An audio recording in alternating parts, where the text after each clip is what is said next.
Ang topic natin ngayon is, ano ba ang GL, guaranteed letter? Alam nyo ba, marami pa palang tao hindi alam kung ano ang guaranteed letter or GL. Bale, ito yung ginagamit sa hospital para hindi ka na magbayad cash. At kung gusto mong maoperahan agad, ako kasi, naoperahan ako sa Philippine Heart Center. Tingnan nyo.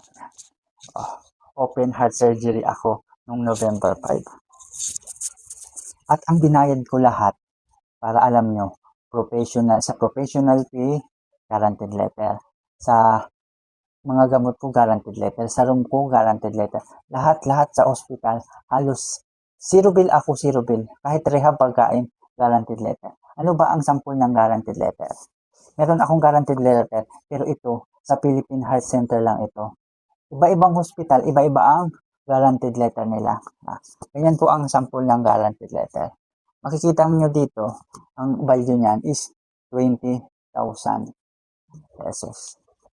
Imbis na 20,000 cash, is binayad ko ganito sa mga gamot ko.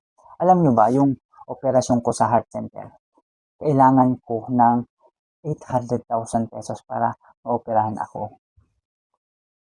Kasi, sa ibang hospital, okay naman. Ang problema sa ibang hospital na hindi tumatanggap ng guaranteed letter is professional fee. Kaya ako naghanap ng hospital na pwede ang guaranteed letter. Sa ngayon po, sobrang dami na nag-a-accept ng guaranteed letter, lalo na sa Manila, yung mga professional fee ng doktor. Ganito ang sample. Ang professional fee ko is sa 800,000. Yun ang inipon ko para maoperahan ako. Sobrang laki, totoo yun. Kaya ang gagawin nyo is ihingi sa politika ng guaranteed letter, congressman, senador, tapos ano pa, mga party list. Yan, dyan po kumukuha. Pupunta ka po sa mga opisina nila, mag-i-email ka po. May GC naman para makakuha ng guaranteed letter. Kung wala pa kayong GC, sa comment section, i-add ko kayo para aware kayo yung mga active na nagbibigay talaga para makaipon kayong pang hospital bill.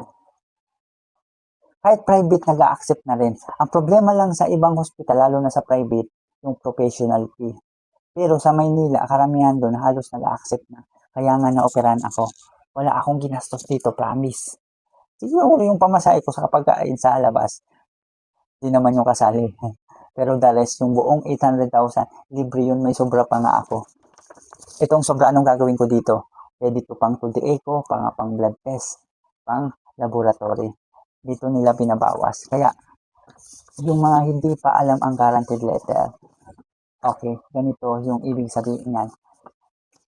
Pwede kang maoperahan, pwede kang magpa-laboratory, basta meron kang guaranteed letter or GL.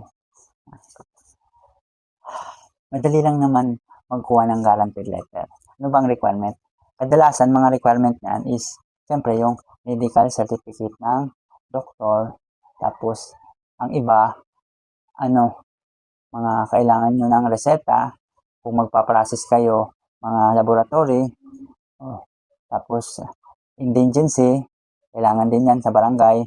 Kumpletuhin nyo na, kung nasa kayo, kung nasa hospital na kayo, medical abstract, yung case study sa barangay nyo. Okay, ganun po. Pwede kayong kumuha ng DSWD sa government natin, kahit hindi sa president, sa DSWD, sa PCSO, kahit mga private, nag-accept na rin yung karamihan hospital. Yung iba lang, inuulit ko yung professional pay, ang hindi. Pero sa Maynila nga, kompleto, pati professional fee, wala ka nang babayaran. Okay, yun ang guaranteed letter, ibig sabihin yan. Okay, iipon kayo, tapos yun, kukuha kayo ng tulong. No, hindi ko rin alam ang guaranteed letter. Nakita ko na lang yan sa online. Ano ba ang guaranteed letter? Paano ba ako ma-operahan? Sobrang laki ang guaranteed letter. Kaya ngayon, happy heart na ako, wala na akong problema. Kaya yung mga idea ganito, sinishare ko na lang para at least alam naman ng ibang tao. Kami, sobrang dami pang tao na hindi alam kung ano ang guaranteed letter. Kaya at least aware na kayo. Kasi di ba, imbis na ka siyang ibayad mo, guaranteed letter na lang, mga 100,000, 200,000, 300,000. Kahit mayaman ka, nakaka-aray din yung cash na ibabayad mo sa hospital.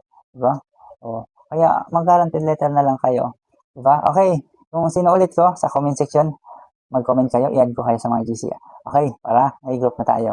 Mga update na magbibigay. Hanggang dito lang aking video. Huwag kalimutan mag-subscribe at like. I-share na rin ang video natin.